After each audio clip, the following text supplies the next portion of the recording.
قل إنما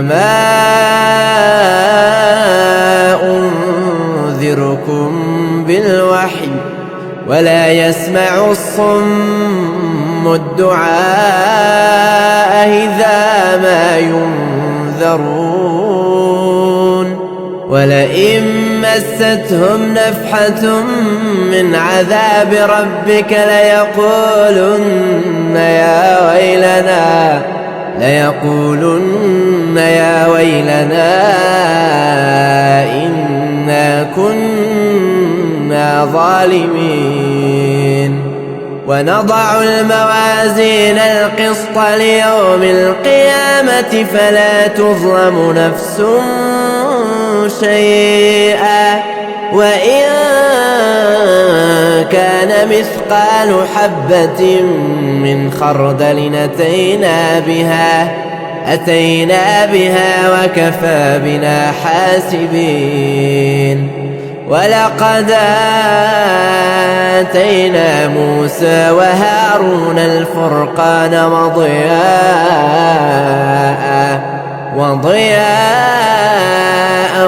وذكرا للمتقين الذين يخشون ربهم بالغيب وهم من الساعة مشفقون وهذا ذكر مبارك أنزلناه أفأنتم له منكرون ولقد آتينا إبراهيم رشده من قبل وكنا به عالمين إذ قال لأبيه وقومه ما هذه التماثيل التي أنتم لها عاكفون قالوا وجدنا آباءنا لها عابدين قال لقد كنتم أنتم وآباؤكم في ضلال مبين قالوا أجئتنا بالحق أم أنت من اللاعبين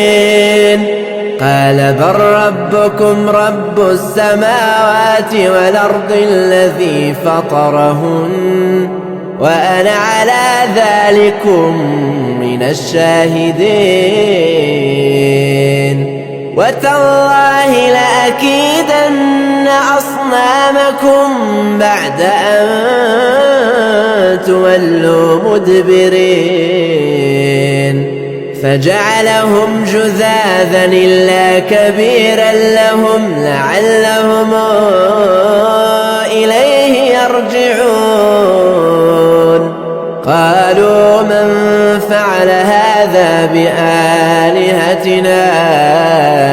إنه لمن الظالمين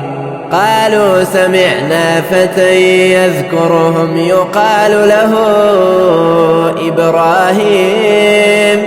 قالوا فاتوا به على أعين الناس لعلهم يشهدون قالوا أنت فعلت هذا بآلهتنا يا إبراهيم قال بل فعله كبيرهم هذا فاسألوهم إن كانوا ينطقون فرجعوا إلى أنفسهم فقالوا إنكم أنتم الظالمون ثم نكسوا على رؤوسهم لقد علمت ما هؤلاء ينطقون